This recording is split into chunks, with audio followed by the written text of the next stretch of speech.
Welcome back, Hive Mind. This is Shalazar with Hive Mind Gaming, coming at you with another tabletop simulator for board games with the Hive. So today we're going to take a look at Village Attacks. This is a board game by GRIMLORD Games. It's actually really cool. It's one of my favorite games to hit the table. I love playing this game. I was never really big on the castle defense. Well, I mean, I kind of like them, but this is a co-op castle defense game.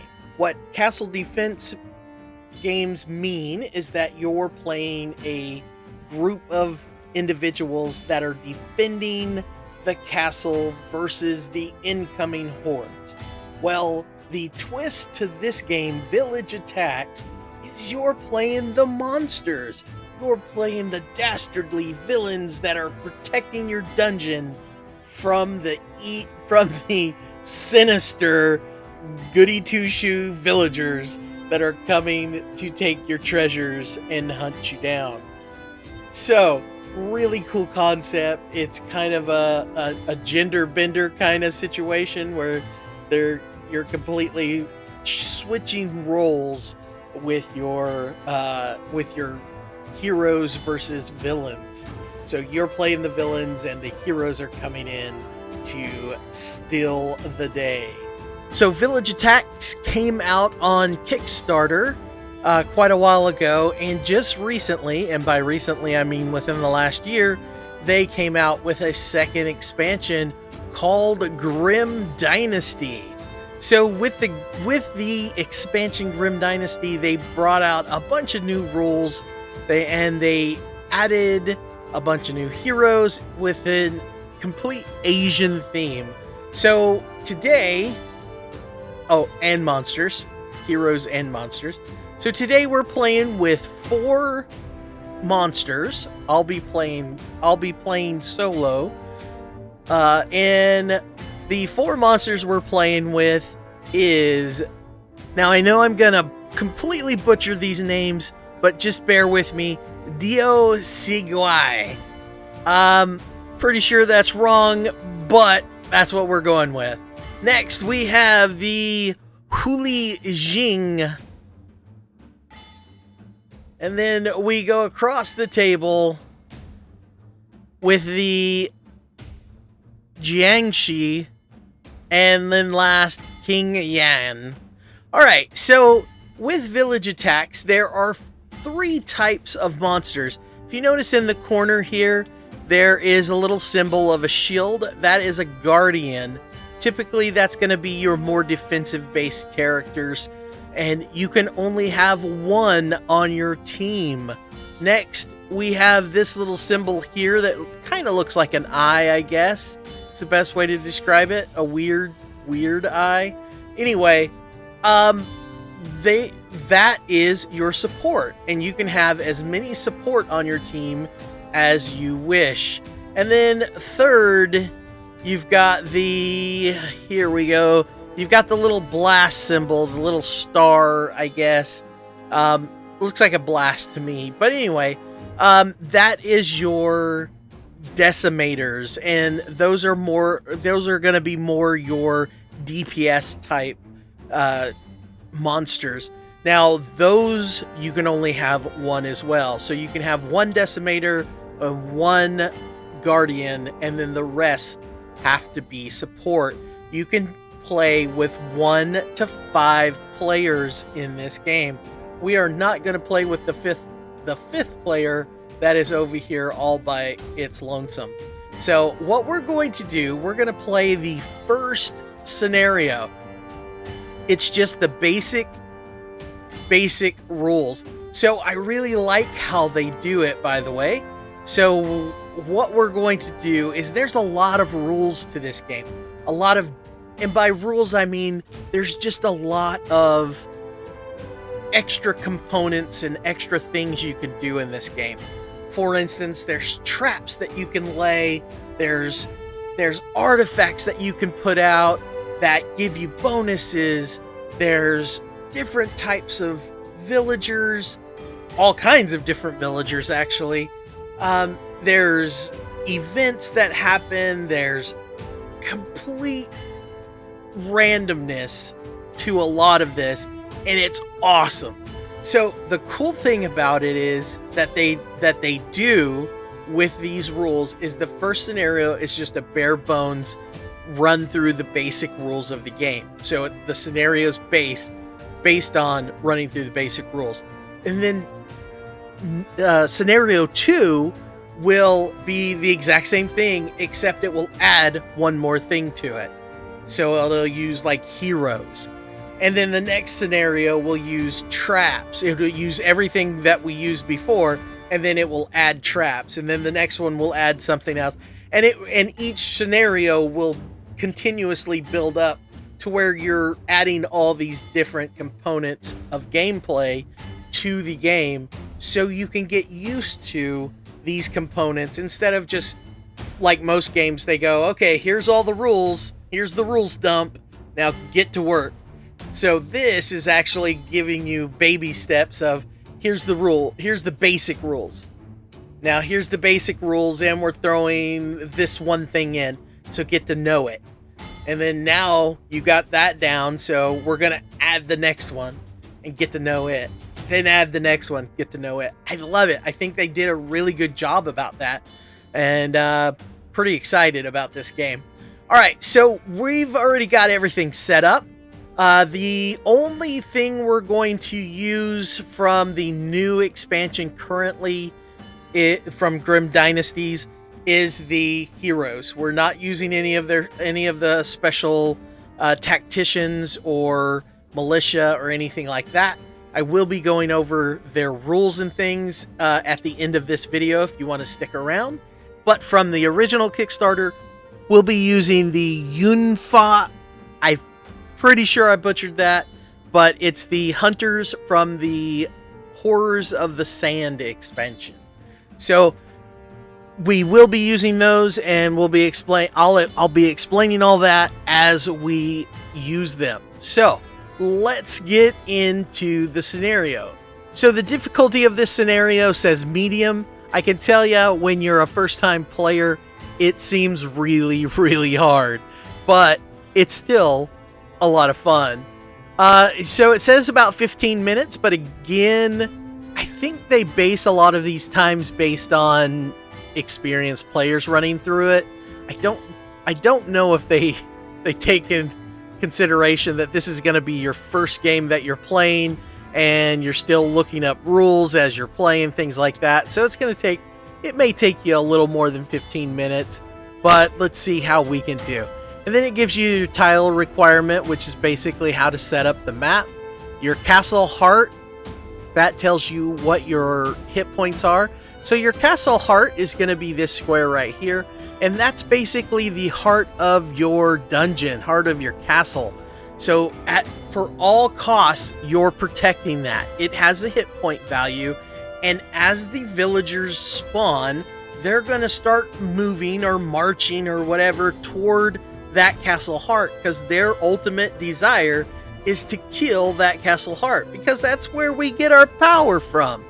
All right, so that's the ultimate goal of the villagers, is to kill your castle heart. So for this scenario, you have 5 hit points on your castle heart. We're just a fledgling monster, group. We're just now getting started. So we're still building up our castle heart. All right, tier 2, that means that when we spawn heroes, there are 3 tiers. There's tier 1, tier 2, and tier 3. So I don't know if anyone's ever played like Zombicide or anything like that. Basically, as you level up, the villagers level up as well, and that's represented by the tiers. In this scenario, every time you draw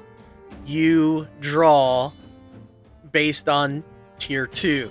Always. That's the way this one's set up. Now, the objective of this scenario is level up each monster once and slay all the villagers. So basically what we want to do, we want to kill enough villagers to be able to level up and get 1 upgrade. And then once that happens, If we come down to special conditions, it tells us once that happens, villagers stop spawning, and we've got to finish off the rest of the villagers that are in our dungeon. So we got to clear them out. All right, special conditions. Village morale is indefinite or infinite for this scenario. So again, this is where it's cutting out that rule, so we don't have to worry about that rule. Villagers always spawn at tier 2. We've got that. Villagers will stop spawning once each monster has leveled up once. All villagers that remain in the castle must be slain to win this scenario. The village event wheel is not advanced in this scenario, and no village events are triggered. Again, it's removing that rule so we don't have to deal with it in this scenario. Town heroes are not spawned in this scenario. If a town hero spawn card is drawn, ignore it and draw another card immediately. So we're removing that rule as well. Traps are not used, so we're removing that one. Each monster may only level up once during this scenario. Any additional experience gain is not collected. So the limit to this scenario is we're going to only level once. If a villager ever enters the castle heart, the mission has failed. So we can't let anyone into our castle heart or we lose the game, no matter how much damage they've done so far. All right, room conditions. The courtyard CY1, which is going to be, if we look on here, it's going to be this one here. Monsters suffer 1 damage and burn if they end their turn in this zone. Ouch. Okay. And then G1, which is the graveyard, which is this one. Monsters suffer 1 damage and burn if they end their turn in this zone. And then the A1, which is the armory. All villagers deal +1 damage when attacking from this zone. Wow, we really picked a poor place to build our dungeon. All right, so let's go ahead and read our fluff. Long ago in distant lands, there existed a castle like no other. For within its walls dwelled the largest gathering of evil the world has ever known. The countrymen lived in fear of this place, and though the horrors within filled their lives with terror and despair, they dare not act against them through fear of even greater horrors. But from the darkest pits of despair, desperation is born. So a party of villagers made plans to assault the castle and drive out whatever lurked in that bastion of the damned. All right, so let's get on it. All right, so here's our board. There's our castle heart. There's our 4 fantastic monsters. I think they should be heroes, but you know, everyone has a perception, and our perception is we're the bad guys, and that's all right. All right, so what we're going to do, King Yan will be our player 1. So first off, King Yan, let's look at our dashboard here. So the first thing we have is, of course, what type of monster he is. He's a guardian, so he's going to be a defensive-based monster. Then we've got their experience right here. So this is going to tell us how many experience points he's going to need to be able to level up. So once he kills 6 adventurers, then he can level up. And then the red dot over here is their hit points. Now it shows their name right here, and then what type of monster they are. So the purple ones are arcane, and that's going to be dictated by this little symbol here. Then we've got the defense, your defense dice, your reserve, and your movement. So what this all means is as I roll these dice that are actually unique to this game, then I can actually place them in these little boxes to tell me what I'm gonna do. So if I roll dice that are defense or retaliation, then I can place them here, so if I get attacked next turn, during the villager's turn, then I can use them to help defend myself. If I put any dice in the reserve, I can keep them here indefinitely. But that also means every turn I roll 6 dice. If I have any in reserve, if I choose to leave them in reserve, I roll that many less dice. So if I have 2 in my reserve pool, that means I'm only rolling 4 dice for my turn. Then I have movement. So I can put any dice I want except for the village dice, and I'll explain that in just a moment. I can place any dice I want in here, and that allows me to move 1 square. As you can tell, he's got only 6 squares. Everyone only has 6 squares. But as you can tell, every monster has them. Well, not every monster has different, because there's only, so many variations it can be. But as you can see, each monster has its own unique way of separating their boxes. Next, we have the abilities. So every monster starts out with one ability that's going to be their primary ability. It might have this right here, a 0 to 1. That's the range of the ability.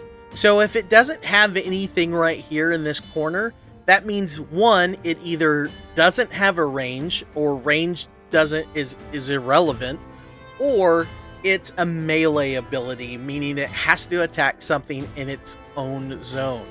If it's 0 to 1, that means it can attack anything in its own zone or the zone adjacent to it. And as you can see, some of these abilities actually have, like this one is 0 to 2. So when it advances, he can make that better. Then it gives the name of the ability and then what the ability does. If it has a symbol, a box over here on the side with a symbol in it, that means for me to use this ability, I have to spend that symbol to use it. So move 1 villager from all zones within range into your zone, and they are stunned. So basically, he's just a straight up defense. He's bringing villagers from all the zones adjacent to him and drawing them into his zone and then stunning them. But that stun ability is huge. That stun is big. So that's a really strong ability. Stun is just so good. So good. Because it completely stops them from moving and or attacking during their turn. So it's really good. And then as you can see, once you actually get your 6 experience, you get to choose one of these. You get to choose either this ability, or the upgraded version of this ability. And then once you are able to get another increase, these also get upgraded as well. So, and that's basically how a monster works and what their dashboards are. So let's get into his turn. First thing we want to do is we want to look at the die, right? Here are the 6 symbols on the dice that you can roll. So if you roll this one, that is the slashing symbol, which means that you can do 1 point of damage to a villager that is in your zone. Now, anybody can use this symbol. You don't have to have an ability down here that says it's an attack ability. You don't have to have that. You just roll the dice and you get to use it. This is the range symbol. I don't know what that's supposed to be. I guess arrows, I don't know. Anyway, that's the range symbol that tells us that we can attack anything, do 1 damage to anything 1 zone away. Next, we have the defense symbol. This is the one that we would put in this location to roll or to get defense if someone were to attack us. So if we know someone's moving into our zone or a hunter is moving adjacent, to our zone and they're going to attack next turn, we can actually preemptively protect ourselves by throwing that in there. Now, it only protects from one attack. And basically what it does is it blocks 2 damage from a single attack. So if you've got 2 peasants attacking you, doing 1 damage each, it will only protect you against one of them, because each damage is individual. Next, we've got the retaliation dice, which again, just like the defense dice, can be put in your defense location. And what that means is, if someone is attacking you, you still take that damage, but whatever damage they're dealing to you, you reflect it back on them. This is really good against, let's say, heroes that do a lot of damage, more than just 1 or 2 damage. Then they get it reflected back at them and they take damage as well. So those are really two really good dice. An important thing to know about this also is, if you've got 2 defense dice and let's say it's a hero doing 4 damage to you, you can only use 1 single defense against each attack. So you will only ever have to be able to block 2 damage. Okay? All right. Next, we have the magic symbol. There are 2 main ways to use your magic dice. One is to activate abilities. A lot of monsters have abilities that need magic to activate them. The other thing is if you're in the castle heart and you have a magic die, you can spend that magic die to heal 1 damage. So, pretty cool. All right, last but not least, the hand with the torch in it. So when you roll the torch, basically what it does, it activates the villager furthest away from the castle heart. Whether it be a peasant, a hunter, or a hero, they advance 1 square. But it's based off of priority. So if there's a hunter, a peasant, and a hero all in the same square, the peasant is the first to move, and then the hunter, then the hero. So keep that in mind. But if the hero, if the board is filled with peasants and hunters, but the hero is furthest from the castle heart, he will be the one that will move because he's the furthest from the castle heart. So keep that in mind. Also, the last thing I want to mention before we get started is when we roll the dice during our turn, if we roll 3 of a kind, we can choose to re-roll them, with the exception of the torches. Torches cannot be re-rolled, but the others can. And if we roll 3 of a kind, then we can actually choose to re-roll them. So let's say this one was an actual shield. I can choose to re-roll those 3 dice and get a different result. Now, here's the kicker to that. Let's say I had a shield in reserve, because anything I put in defense goes away by the next turn, during my next turn.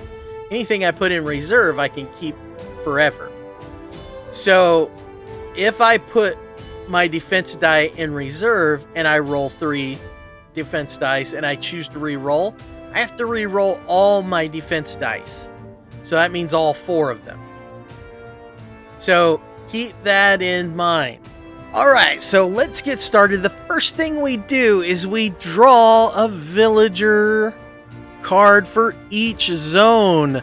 So the first thing we do is we get, because we got to go by tier 2 here, we get 5 peasants. All right, so we get 5 peasants.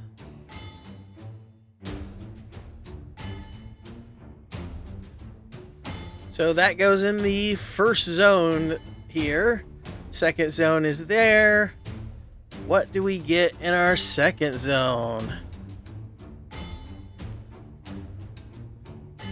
We get 6 peasants.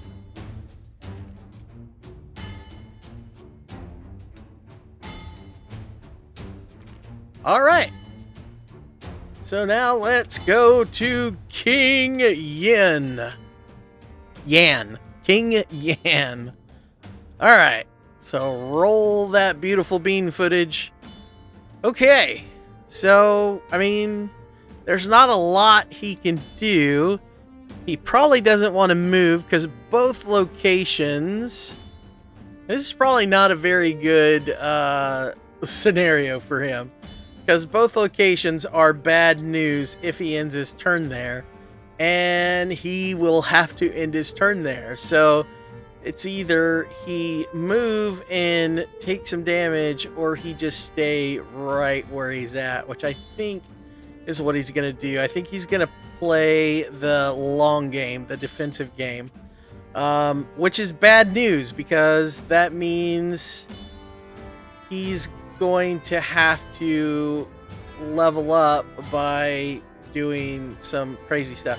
So I think the first thing he's going to do, he's going to, well, actually he can't spend dice yet, because we want to re-roll these 3.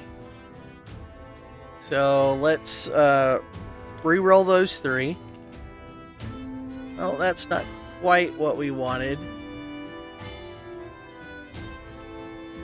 But I guess it doesn't matter. We'll just throw that there. That there. That there. I don't think any of this is going to matter.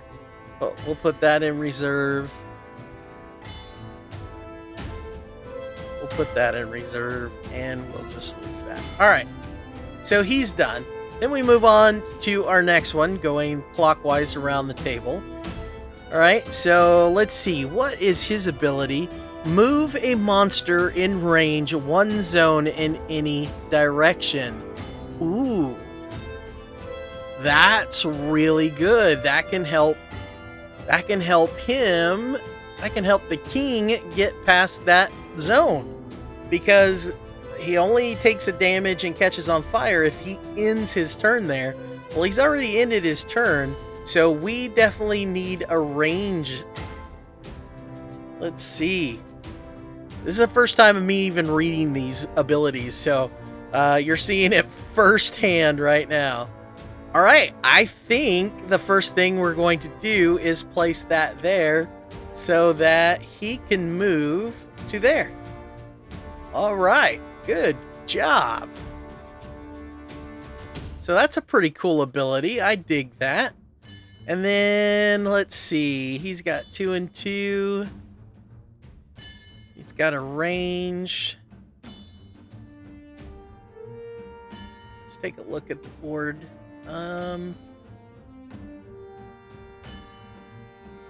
Well, I think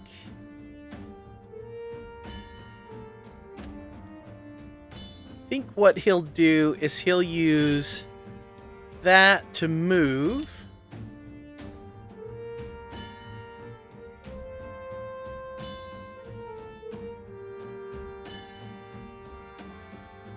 I think he'll move to there. And then spend a range to kill one of these guys.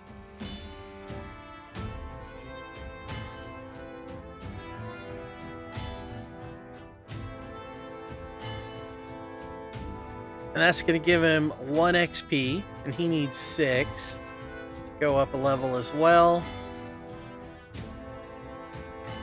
And then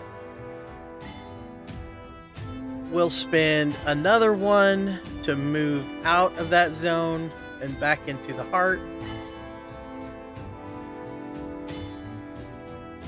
And then we will put those in defense, and he is done.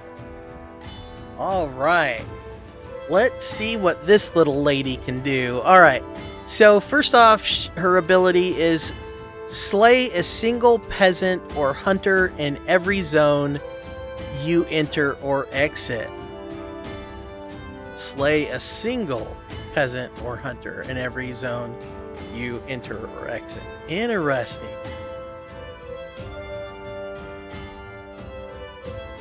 Well, she doesn't seem friendly at all. I love it. All right, and she's got a 6 here. So let's go ahead and roll and see what we get. Wow, that's a lot of magics. Lots of magics. All right, I think I want to re-roll all of that magics.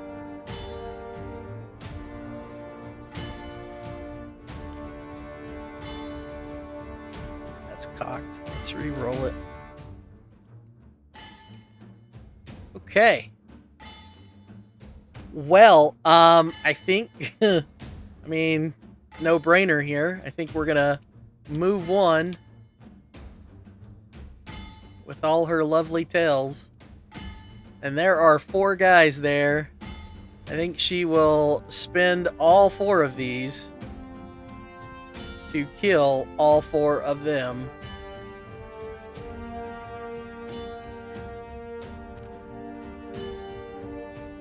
And then spend the last one to move back. Alright, and she will get her 4 XP, and she will be done. And that's what a decimator does. That, in all fairness, that was just really good rolling. Alright, next. Well, before we roll, let's see what his ability, or her ability is. The zone you occupy suffers darkness, and you are unaffected by darkness. Wow, that's pretty good. Alright, so let's roll, see what she gets. Ooh, alright, so she gets 2 peasants move forward. They're the only ones on the board. They automatically get it. On the bright side, that's going to allow her to kill those 2 peasants, so that's good. And she's got crazy movements. So she's going to do that. She's going to spend those 2 to kill those 2. And then move back. So it goes move. Slay them. And then move back. And gain her 2 XP. Alright. Now. It goes into the villager's turn. So basically what happens is they look to attack anyone that's in their zone. There's no one there. And then they move. So it's attack, then move, always. And then we spawn. So we're going to spawn here first. That's what we did last time. And it's going to be 5 villagers.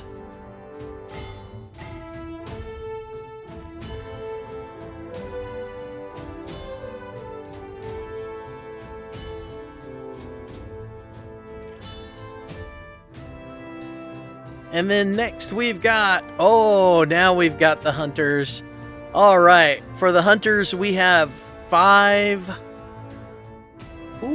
hunters.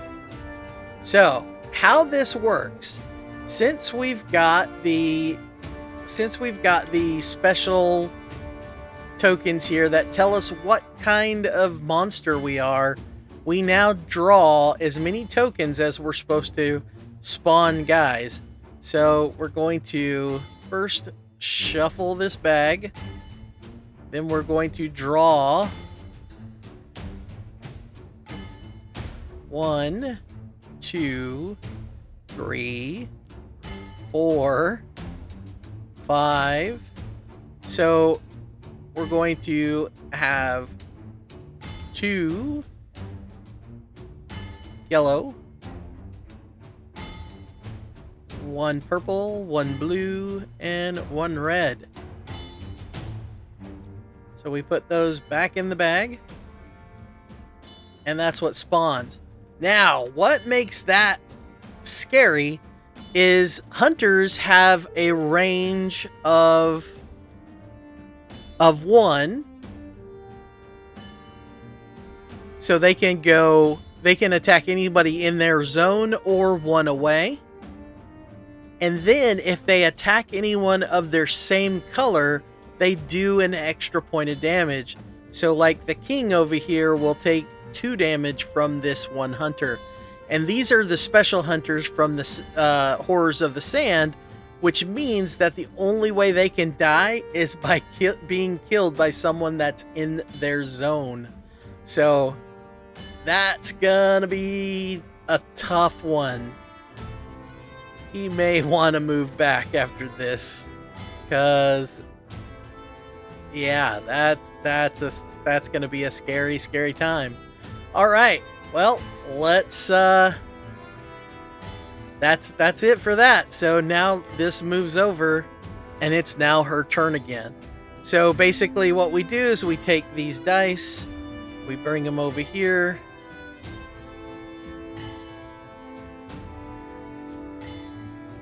and we re-roll them.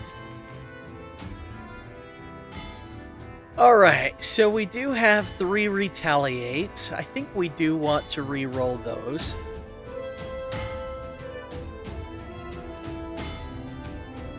Oof. Alright, so first thing that happens is one of these guys moves.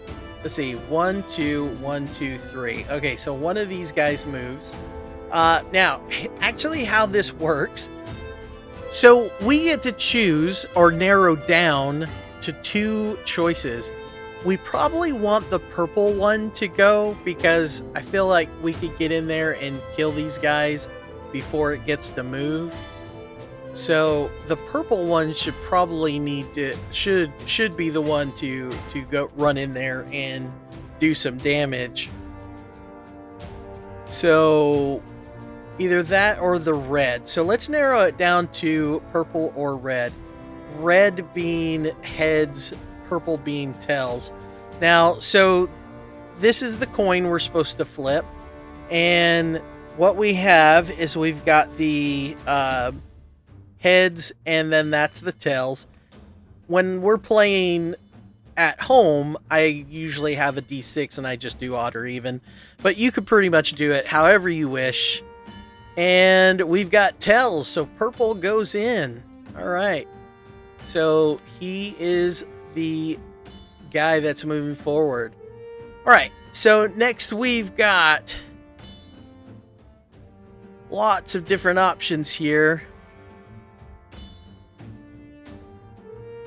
So she can move, kill 3, and then move back. Or she can go ahead and move him in there.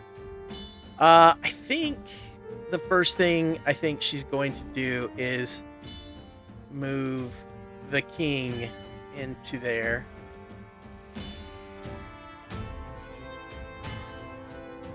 Yeah, because he's got a ranged and a...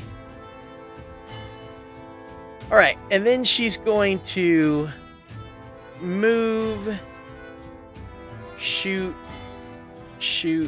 and then move back. Alright, so he's going to move in, kill 2 peasants because priority, and then move back.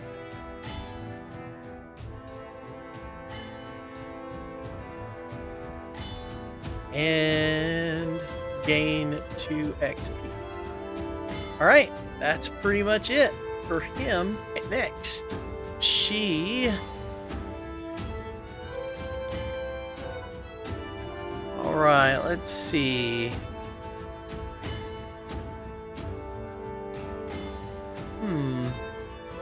A lot of good choices here.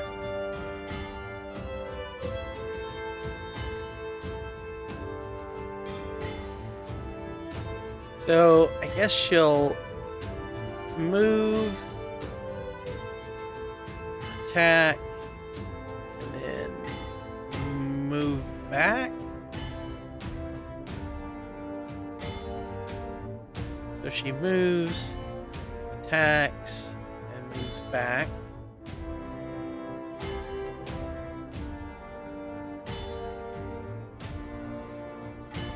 Gain her 1.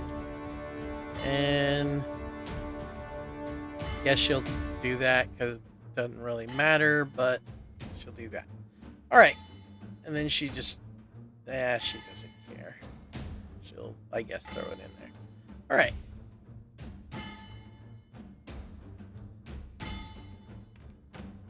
Next. Oops, there we go.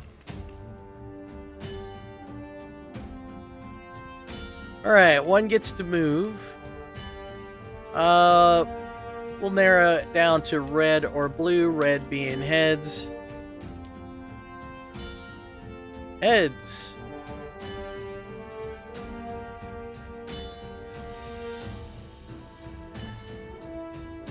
So I think next what we're going to do is she's going to use that die to move into here.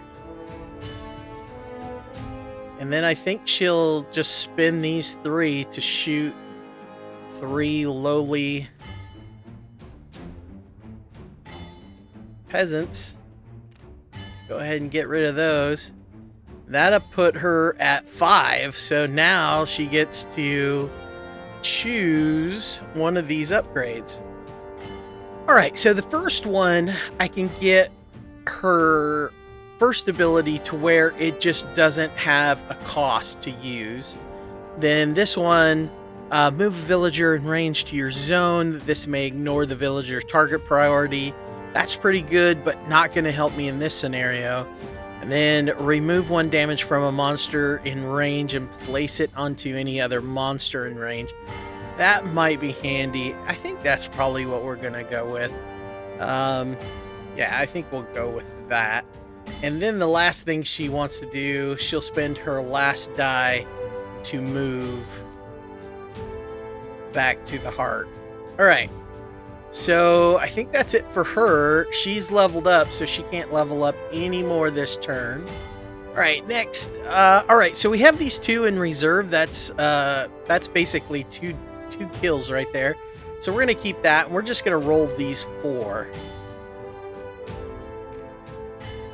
Oh, it rolled right off the melee, which is what we needed.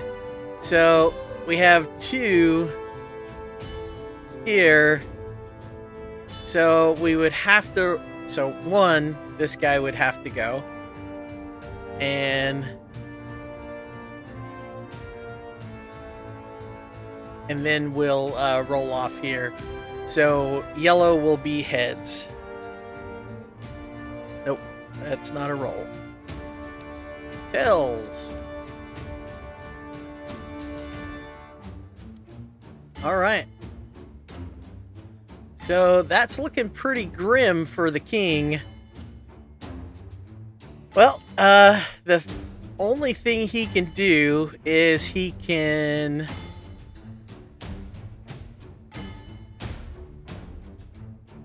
kill that guy. So kill that guy. Then he'll spin that one to kill that one.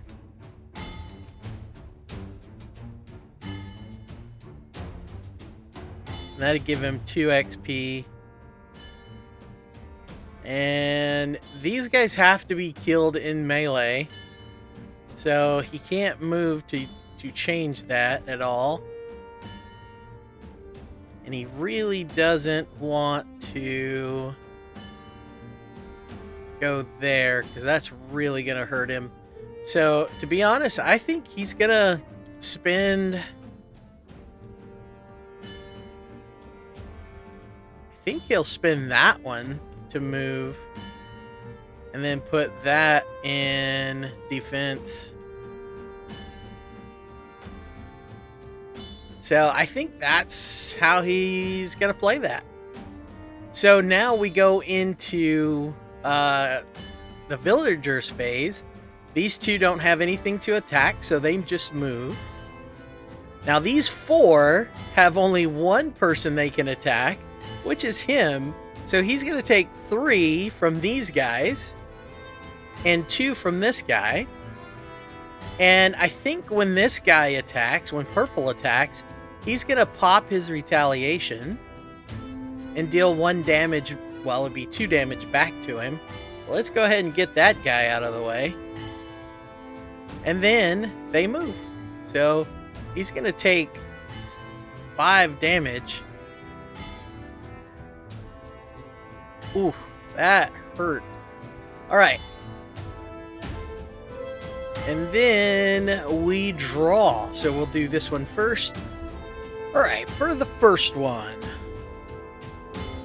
All right, we have 5 hunters. Now, we did the first pull of the hunters incorrect. Typically, they are only half of them are the Yunfa. So, and it's round up. So, if 5, we've got 3 of them. So, the first 3 will be of those. So, there's a blue one, and a purple one. So, blue, blue, purple. And then next, we have 2 hunters, which is green and yellow. All right.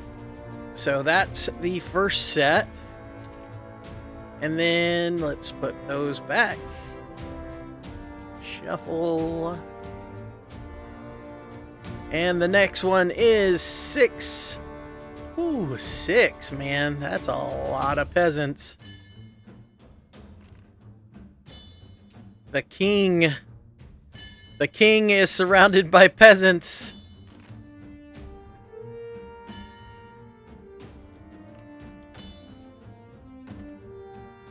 There is rules. If your room is too cluttered with miniatures, then there is a special rule for pushing them. So we may or may not like that. All right. So that is the bad guy's turn. So now we move the marker over to her. All right. So I think we'll keep that. And we're going to move these.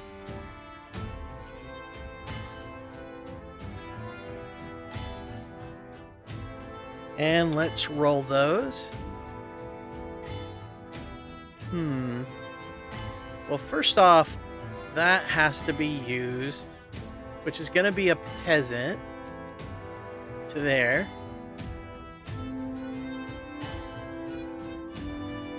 I think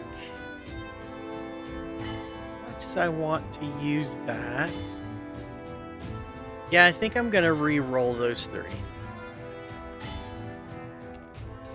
Oh, no. That is definitely not what I needed to happen. Alright, so that's going to move there. So that's really bad timing for that to happen. So I think...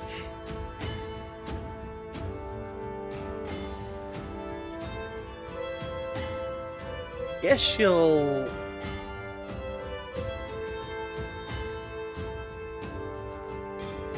put that there, maybe, I guess. Put those in reserve. And she can't do anything else, so she's done. Alright, hopefully she can do better.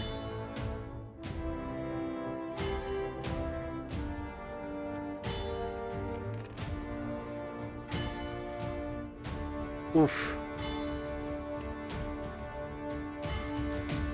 So 2 more peasants move. Pretty soon the king will be by himself.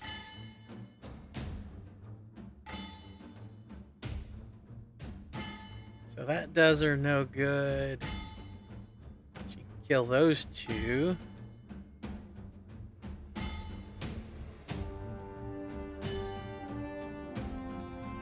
Well, the only way to kill those is to move inside with them. So she's going to move in there, and she's going to slash one of them. And we're going to choose the red one, because we don't want that one attacking our red. Of course, there's a blue one in there too, but that's all right. We'll worry about that one later. So that gives her another XP, but we don't count it because according to the rules, you stop collecting once you get your level up. All right, so next we're going to go ahead and, well, we don't want to stay there. So we're going to use that to move back and use that to kill one of the peasants. Because that's getting a little scary. And there's only one more person that could actually deal with those 3. So, yeah. So I hope he does something. Let's see. All right. So the king.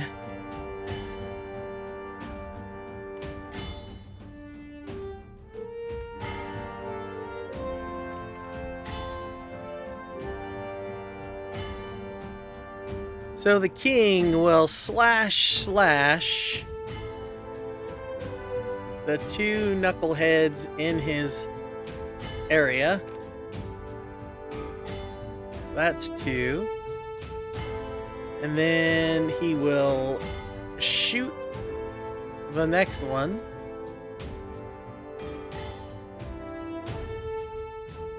And then I think what he's going to do is use that. Oh, this is going to hurt a little bit. He's going to use that to move into here. And then he's going to spin that. Well, I guess it goes there. To use that ability, which move 1 villager from all zones within range, 0 to 1, into your area, and they are stunned. Move 1 villager from all zones.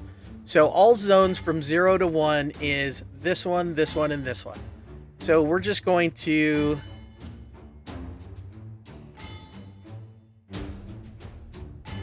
lay that guy down, and then we're going to grab this guy and lay him down. And they are stunned, so they won't be able to move during the villain phase. All right. Then that is it for him.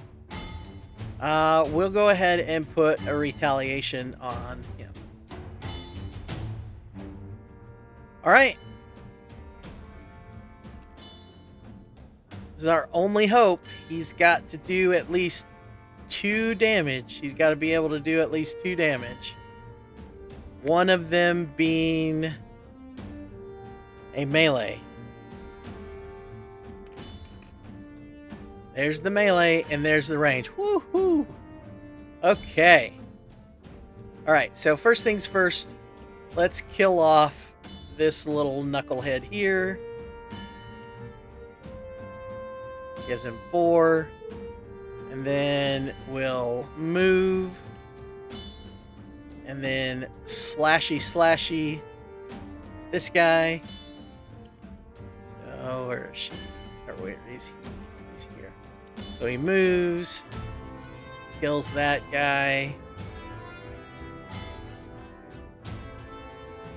So that was a little rough because we did that wrong, because there was a lot more of those Yunfa than we should have had. But that's alright. And then we will throw a defense here. And you know what? I think we might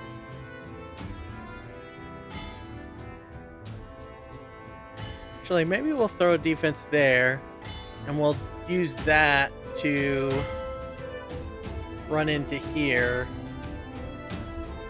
and soak some damage. He may take a damage just so he gets it. Anyway, alright, so that is it for that. So what will happen, these guys will hut to there. And then these guys will deal 1 damage to each of those. So the first guy he'll do 1 damage, so he'll take a damage, and then he'll retaliate, killing one of them off and gaining 1 XP.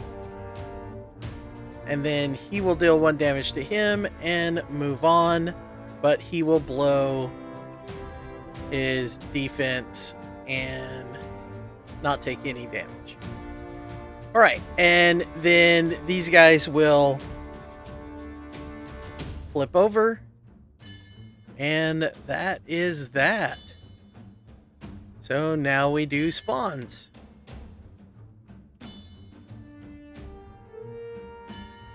It's a hero. We don't have any heroes. All right, so now we get 4. So 2 and 2. The first 2 would be the bad guys. There we go. So we need 2,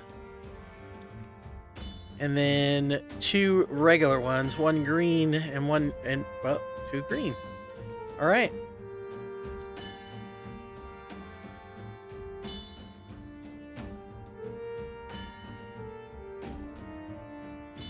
Well, that wasn't right, but that's all right. We'll keep it that way.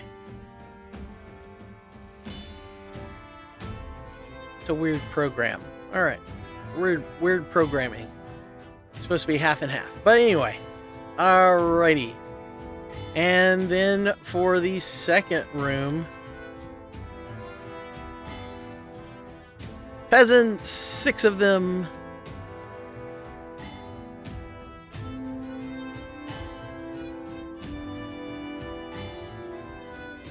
Hut, hut, hut, hut, hut.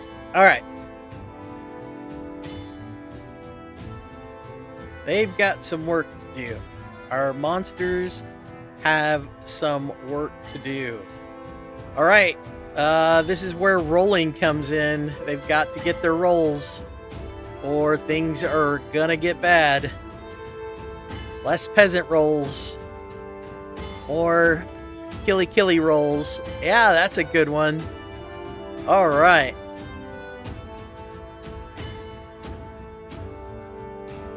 All right, where are you? You are there, huh?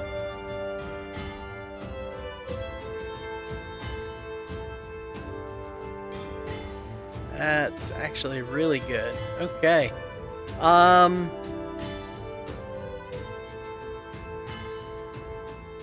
think the first 2 will be shot into these 2 guys to kill them off.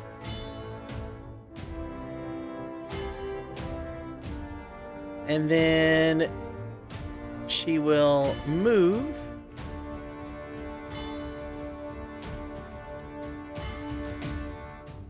Kill 2. And then move back.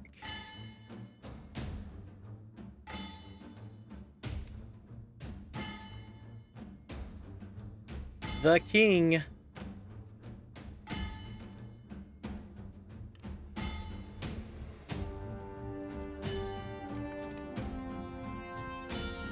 Oh, that is not what we needed, king.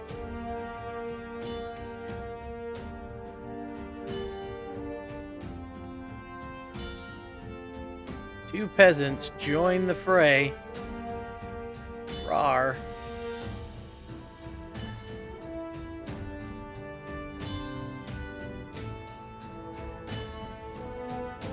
All right, so I think the first thing is going to happen, he's going to pop that. So, which brings this guy in, flips him over. Unfortunately, we have to go in target priority, so he gets flipped over. And then we bring one more over and flip him over. So that's 3 miniature stunned. And now they're out of target priority, so we don't have to worry about them. So what is he going to do? He can move.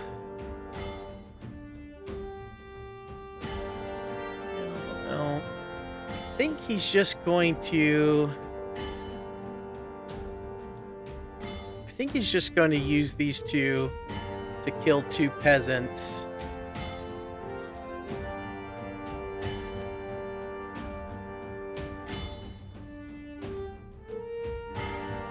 and that's going to give him enough to level up.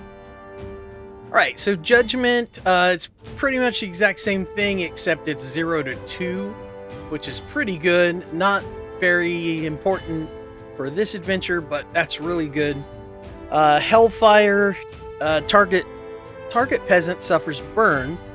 If there is another peasant in the zone when the burning peasant dies, move the burn token onto them. That's really good.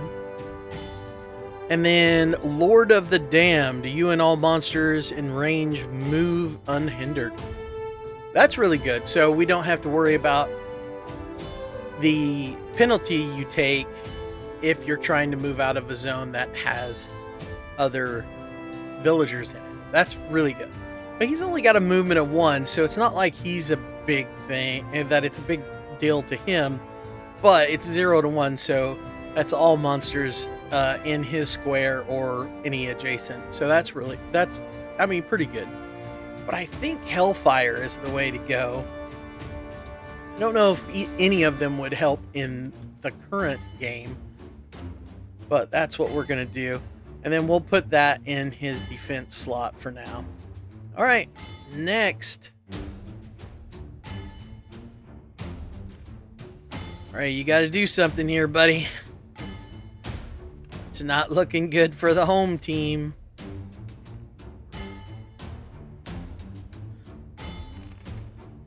Oh, Cox. Oh.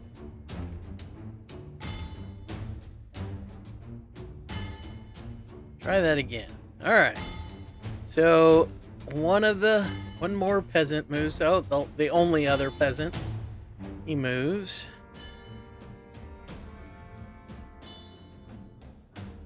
All right. We got some defense. We've got melee.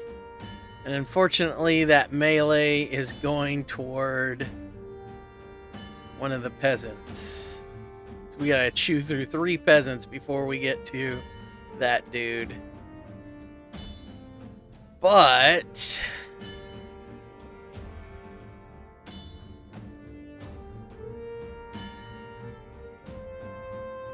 yeah, we can't even do that little trick either.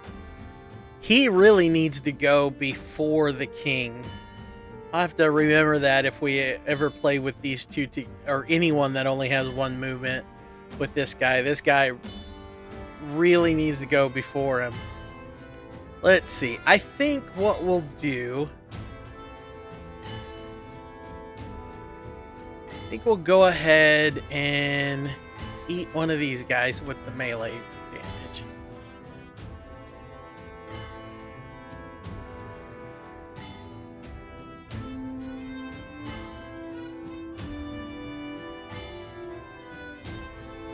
And I guess the only thing we can do, because we want to make sure that we're there to soak up some damage for the king. So we're just going to go throw those in there like so. All right. You've got to do at least 1 melee. Let's see if we can get it. Here's for all the marbles. There's it. There it is. Whew. All right.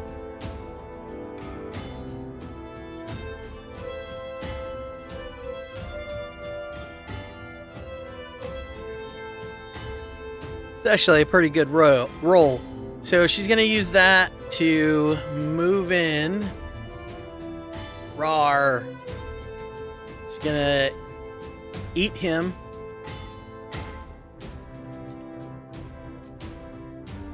That's going to give her enough to level up. We've got slay a single peasant or hunter in your zone. You enter or exit. So that's actually the same thing except no cost. 0 cost, which is pretty good. Because that means you can use that. That means that it's just always on at that point. Becomes a passive. Retaliate against every attack made against you, and you do not suffer damage from these attacks Wow, that is strong. Holy crap, that's good.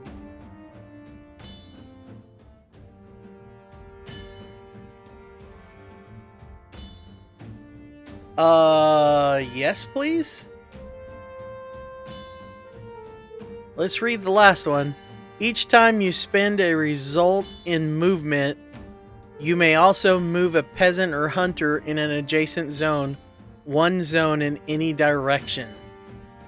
That's really good too. Holy crap, this chick is awesome. All right, we're taking that one. And then we're going to immediately use that one.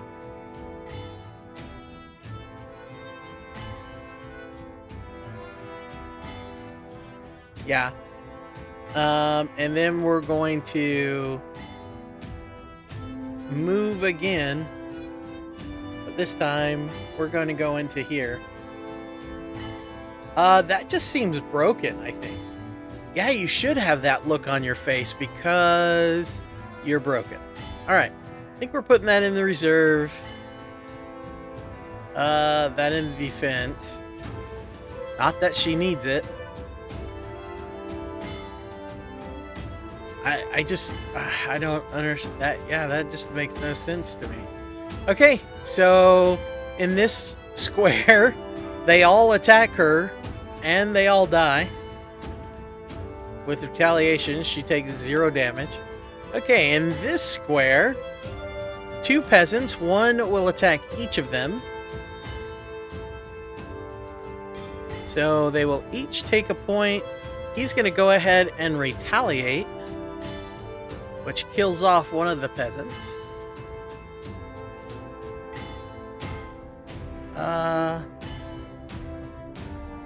He will block his peasant, so he takes no damage. And then he will take the attack of the other dude, and then they move on. And then these guys flip up. Then these guys flip back over. And play resumes. Has everyone leveled? I think everyone has leveled now. Oh, no. He hasn't. He needs 2 more before he can level. Once he is leveled, then they stop spawning, and the goal is to just kill everyone that's left. Nope, nope. Ooh, that. Oh my goodness. Alright, 6 peasants go in the first box with her. That is just ridiculous. I mean, ridiculous. And then 5.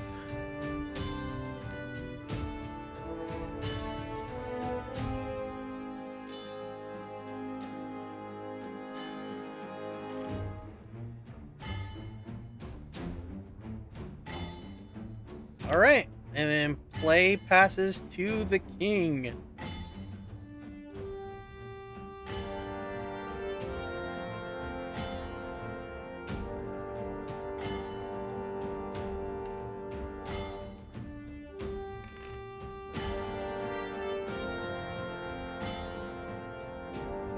All right, so we have to use that.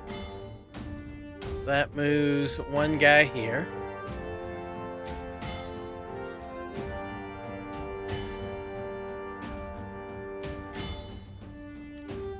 He's going to /1. That's in his zone.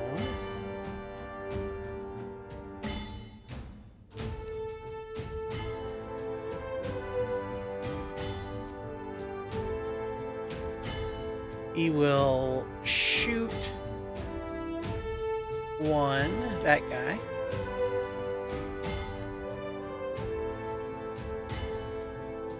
Then he will use this ability to pop this guy over and flip him.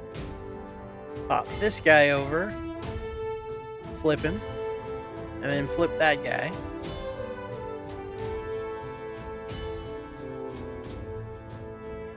I mean, this is crazy.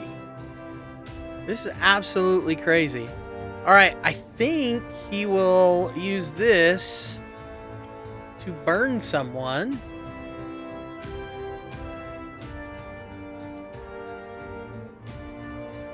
Who does he want to burn? Now, so I guess, you know what? I'm gonna hope that these two guys die. So I'm gonna put the burn on that guy. All right. That's crazy good, man. That's crazy good. All right. And then we'll just shoot some random schlub over here. All right. That's good stuff right there. All right, that's his turn. Next, he's got to kill 2 people to not get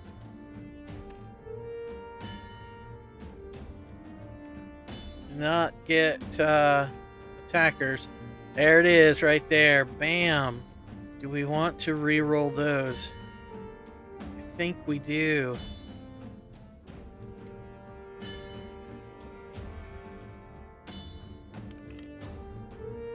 All right, that's all right. So that moves another peasant here.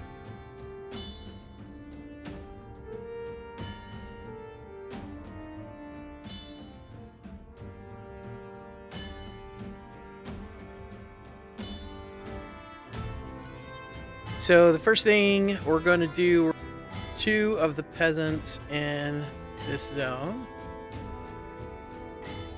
There you go, bye-bye. Our dead pile is piling up. All right, and then we have a 3rd peasant to deal with. Other stuffs as well. Oh, sorry, wait a minute. That gives him what he needs to level up. So no more spawning. See, Puppeteer, the move a monster in range 1 zone in any direction unhindered. So that's actually 0 to 2. And then Rigor Mortis. You cannot move or be moved, and peasants in adjacent zones cannot move. If used, this can only be activated before spending any other dice results. Interesting. So it's got to be the first thing you do. And then Soul Vampire. Each time you slay a peasant, you may remove 1 damage from a monster in that zone. Thank you. I will take it. And then we will shoot.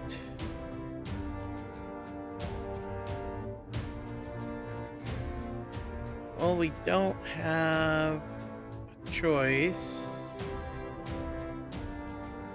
So we'll shoot this fine lass.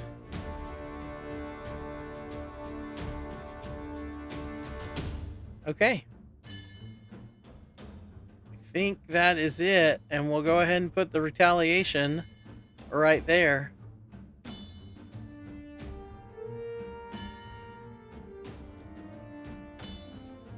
That is it for that one. All right.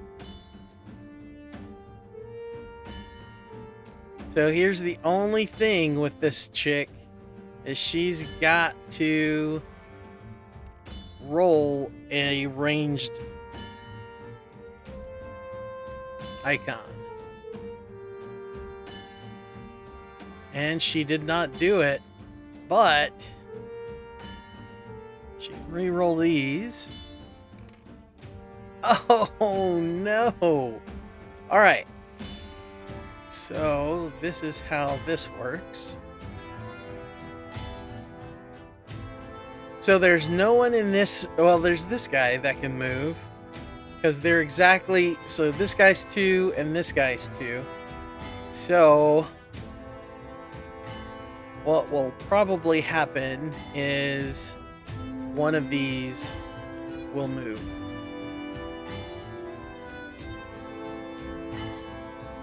All right, and then she can use 2 swipes. Actually, she can use 1 swipe. She'll use 1 swipe to kill one of these goons in here.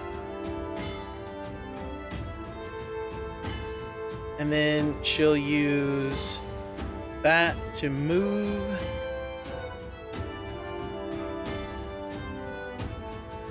And then that to swipe that guy who's trying to get away from her. And then 1 to move. Oops. There. 1 to move again to get to the castle heart. All right. Then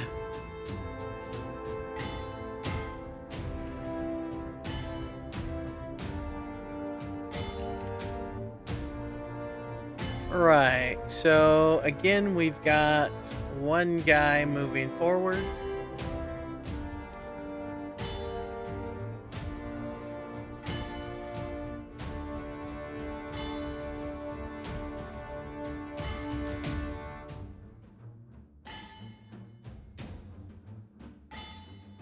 I think we'll put that there.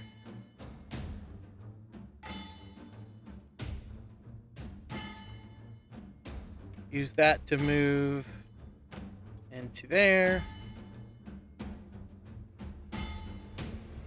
And then swipe him.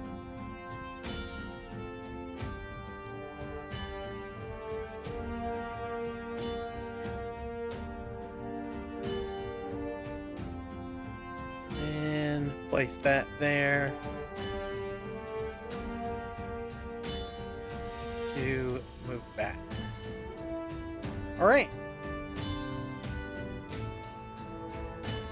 And that's the end of the turn. So they do 1 damage here. He does 1 damage there. I think he's gonna. Yeah, I think he's gonna take the 1 damage, and deal 1 damage back to him, which kills him. And then these guys flip back over. And these guys have no one to attack, so they move forward.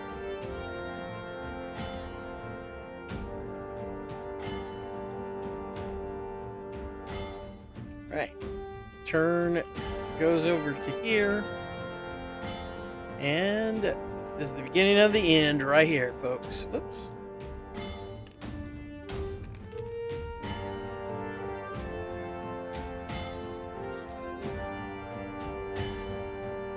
All right, I think that actually will do it. Let's see. All right, so I think what we're going to do is we're going to go ahead and pop that.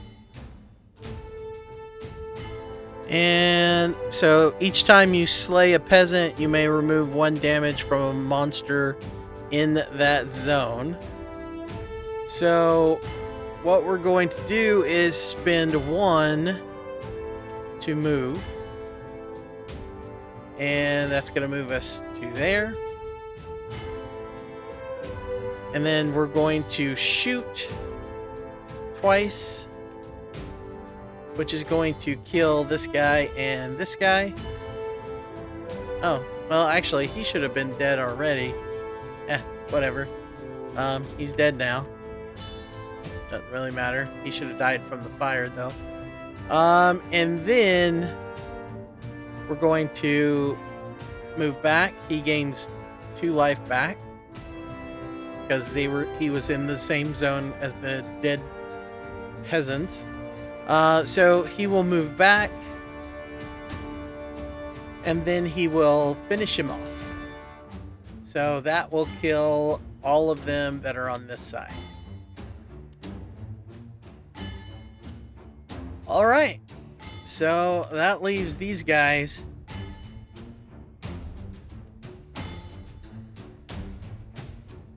So if these 2 can't roll good enough to kill 3 guys, we lose the game. Oh, look at that. Wow. All right. So we're going to go ahead and hit our basic ability, which is slay a single peasant or hunter in every zone you enter or exit. All right. So then, oh, wait, one of them. Oh, we just lost the game. Wah, wah, wah. Because these are the only guys, and as soon as one hits the thing, we lose. Oh, that's rough. That is rough. We lost the game. Well, there you have it. I mean, that's how that rolls. It's, that was a bad move, because she was about to clean house, man. Wow. That is bad. Yeah, because she was about to turn that on, move into the zone, killing one guy, and then slashing the other 2. Or killing one guy, slashing one guy, and then moving out, killing the 3rd, just for funs and giggles. But yeah, no, she rolled that, so that is insta death. Well, there you have it. So one of the other things I was going to go over is some of the rules for some of the new characters that are new models that are in the new Grim Dynasty game, which is the militia. The militia are going to act just like your peasants, and just like the Yunfa, when you draw a peasant card, half of them, but this time it's round down instead of round up, half of them will be militia. For all intents and purposes, militia act just like peasants.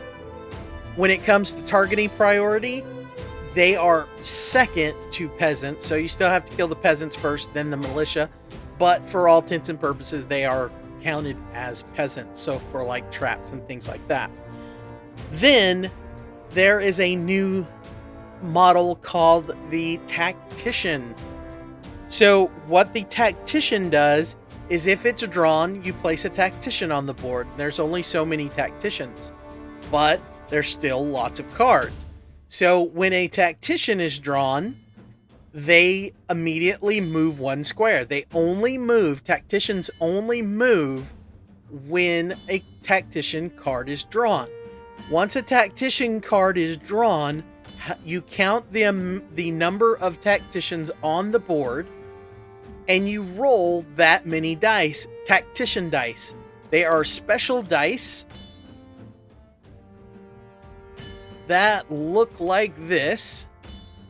So you roll that many dice, and whatever icons come up, you look here, and it goes in order from least to best.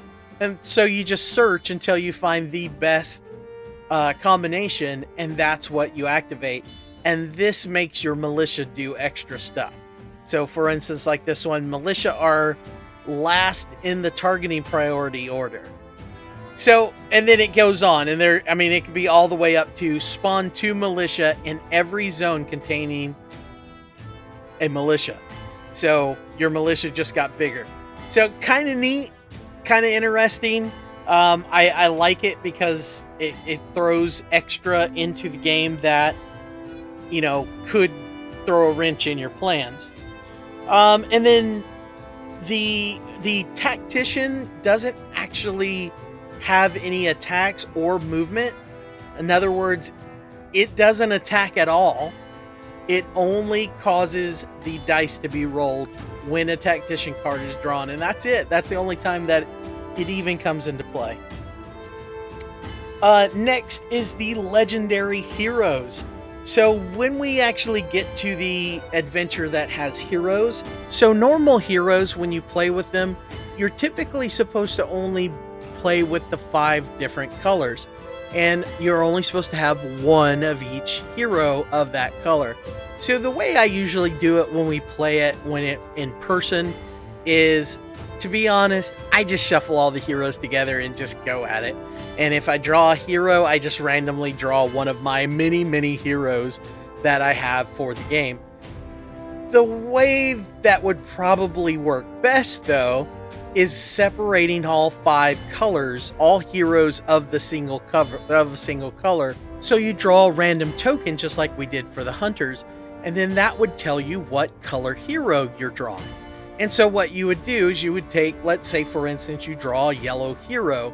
So what you would do is you would take all your yellow heroes, shuffle them up, and then draw one at random. Now, once you get a yellow hero, then once you draw another hero, you're only drawing from the other 4. So you just draw another token, and if it's a yellow, you just keep drawing until it's something other than a yellow. And then you, as they keep adding up, you'll eventually only be able to have one of each color of heroes on the board. Once all 5 of those die and you draw your 6th hero card, that's when a legendary hero pops up. And legendary heroes are going to be faster and stronger and have unique abilities, like 6 unique abilities that they can pull from to just like lay waste. Just absolutely lay waste. And then once you kill them, oh, and while that legendary hero is on the board, no more heroes can spawn. So for instance, if your legendary hero is running around smacking monsters around, you know, curb stomping them, that kind of thing, and you draw a hero card, you just discard it and draw another card. Because another hero can't spawn while the legendary hero is on the board. So I don't know. It's kind of cool. I dig it. I'm anxious to see what all the abilities are of these titanic heroes, these legendary heroes. So I'm looking forward to that. So the artifacts are also new. Later on in the adventures, we're going to be able to purchase traps so that we could set our evil dastardly plans to set traps to capture these. We don't capture. We take no prisoners. We just eat our captured. So anyway, we set traps for all these humans and adventurers and heroes coming to raid our coffers. So we set traps for them, so we can purchase traps to set for them. And once we do that, certain traps are triggered by certain types of villagers, so we've got to keep that in mind. But artifacts are completely different. Artifacts are done exactly like traps, so they're purchased in the same way. But traps, when they're set and they go off, they're done. That's it. They're removed. Artifacts are something that's a permanent thing that helps you.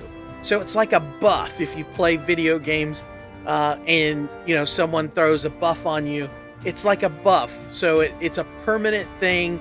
It will always be there if you want to remove it, because when it comes to traps and artifacts, you can only have one per room or corridor. You can only ever have one.